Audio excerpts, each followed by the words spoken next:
Hey everyone, this is Adam Kelly. This video is part of the Unity coin collecting platformer series. If you haven't been following along, you can find a link to the playlist in the description. Otherwise, open up your project and we will jump back in.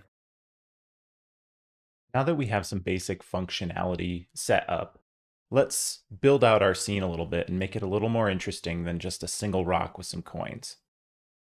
So the idea here is we want to create sort of an obstacle course with coins. And then I've designed this layout so that you can come down to the end here, and then there will be a little pool of water and there will be some pretty plants back here, sort of an oasis in the desert.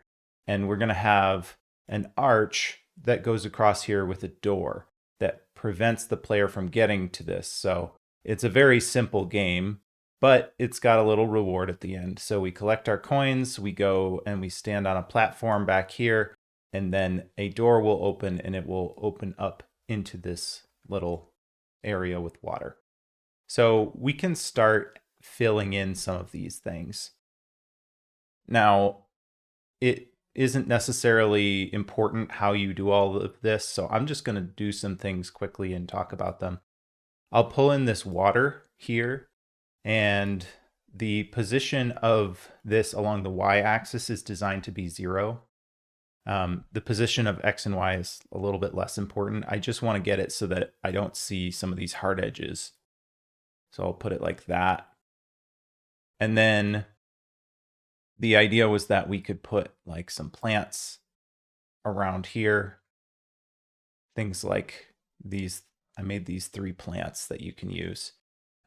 So these 3 are here, and we'll fill in more of these in a minute. But the idea behind adding assets to a level is that we would create a starter asset. So like here, we've got this starter right here. And before we start duplicating things, we want to create a material that we're going to want to use for this.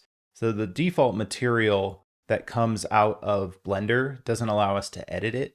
So I'm just going to call this one plant green. And then I'm going to make a green color here, maybe more toward blue a little bit, pretty pale in color, maybe a little bit darker, and then smoothness down a bit. And then I'll apply it to this yucca plant right here. And so the colors I use aren't very important here. You can obviously choose whatever you like. But the nice thing is, once we've created a single object and applied that material to it, we can change this material and it will affect all of the new plants that use it in the level. So like if I right click on this up here and then go to duplicate, it'll create one in the exact same spot, but now I can create another one and put it right here. And they all use those same material settings. So before you go duplicating things, just keep that in mind. This cactus has a little bit more substance to it, so we might not want to be able to walk through it like we can with this one. So in addition to creating 2 new materials, we'll create a material called flower red, and we'll make it nice bright red. And I'll probably change the smoothness down to nothing. And then you can just click on here or drag your color onto the red portion. You don't need to do it onto each piece because it knows to share it, because this is all just one single object. And let's see if we can reuse this plant green. Yeah, that looks pretty good. But maybe if it looked a little different, that might be nice. So I'm actually going to do a little trick here. If you click on this and you do Control D, that's the command for duplicate. You can do Command D on a Mac, I believe. So I'm going to do cactus green, and then make this probably a little more toward the yellow side of things, and maybe a little more like saturated. And then we'll apply this to this cactus. So this is all up to you. In addition to what we've just done here, I think we'll want to add a collider to this. And a mesh collider is probably going to be way too intense. Like if we hide the mesh render, see, this is way too much detail. We really don't need this much. However, if we do convex, then that's a lot better. Still maybe unnecessary. Let's go ahead and remove this. Just remove component. And then we can add probably a sphere collider to this. And then let's show it again. And we don't want it to be completely blocked off like that, but maybe we shrink this radius down just a little bit. And now this will prevent the player from walking through this, but it doesn't need to be super precise here. And then if we want to duplicate this, we'll click on it, Control D, and we can move it to somewhere over here. And what I like to do with things that aren't, that look very similar, you can hit E, or remember you can go up here, and then you can rotate it so that it looks like it's different. You can even also scale it. So I could hit R and then scale this down by clicking on this one right here rather than these guys. These will change it in ways that make it look bad. This one will change it so that it's scaling the whole thing. So this is about 0.83 of the original, and it looks a little smaller. And so it just makes things look a little bit less uniform and less like they're just copies of them. So like I can do the same thing here. And now we've got two that are right next to each other. They're not even rotated, but they look different. And I will just rotate this one a little bit now that I mention it so that it's rotated around that axis. And then I'm kind of in the ground here. So I'm going to hit W and then lift this up a little bit. And while I'm here, I'll just do one more material. I'll create, actually, I'll duplicate the flower one, Control D, and I'll rename this one to flower pink.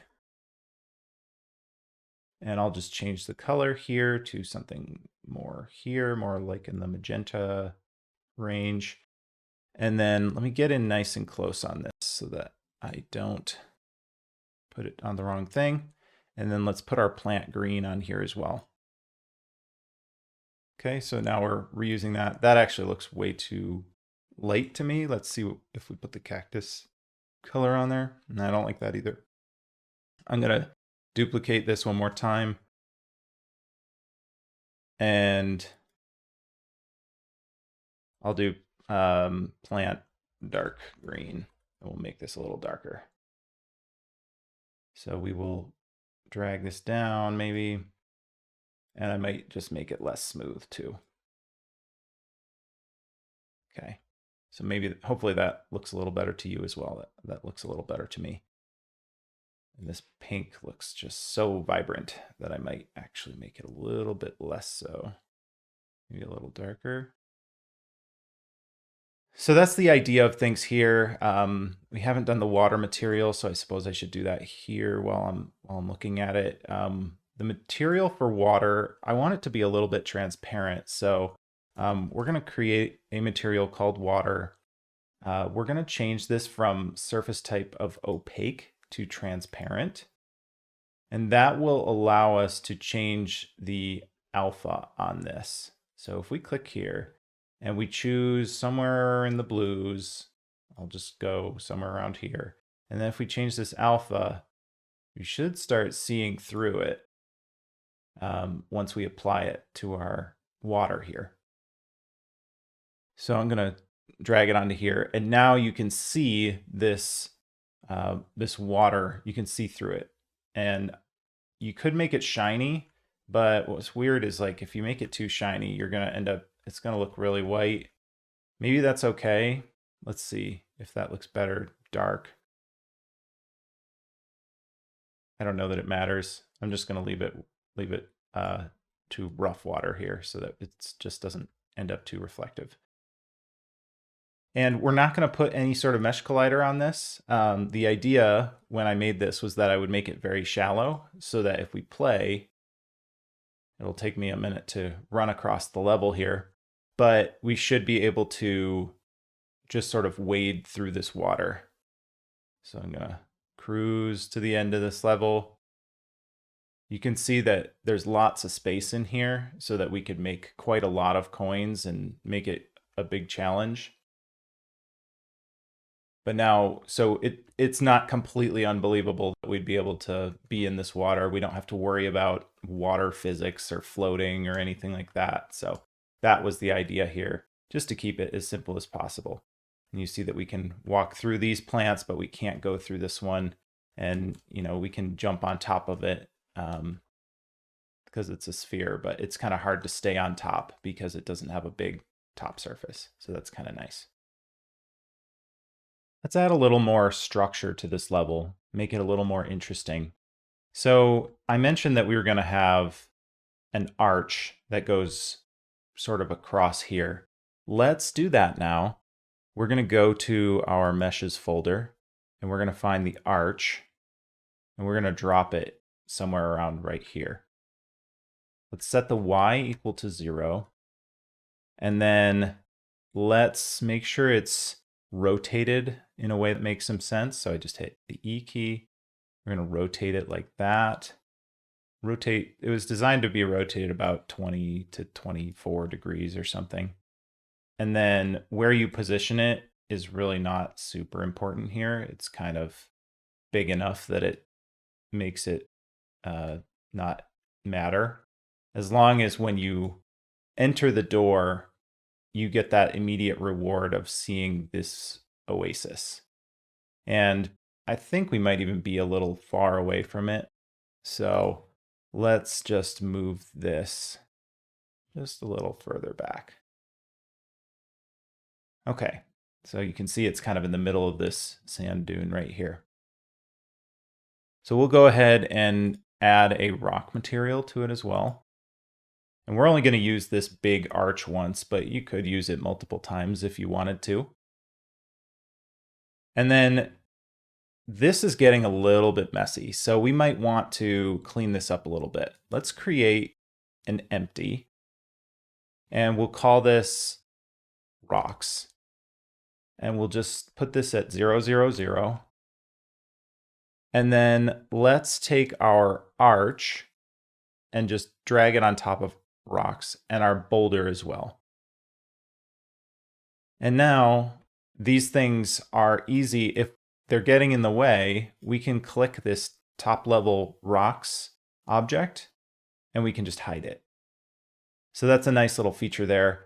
It not only makes it easy to collapse and keep things organized, you can also hide things easily. So we should probably do the same thing maybe with the plants. So we'll create a new empty and then we'll call it plants. And we'll also set this to 0, 0, 0. And then all of these right here, we'll just hold down Control or Command, and then you can click any of the plants that you've made at this point. So yucca, prickly pear. Hopefully I'm not missing anything. And then I'll just put those under plants.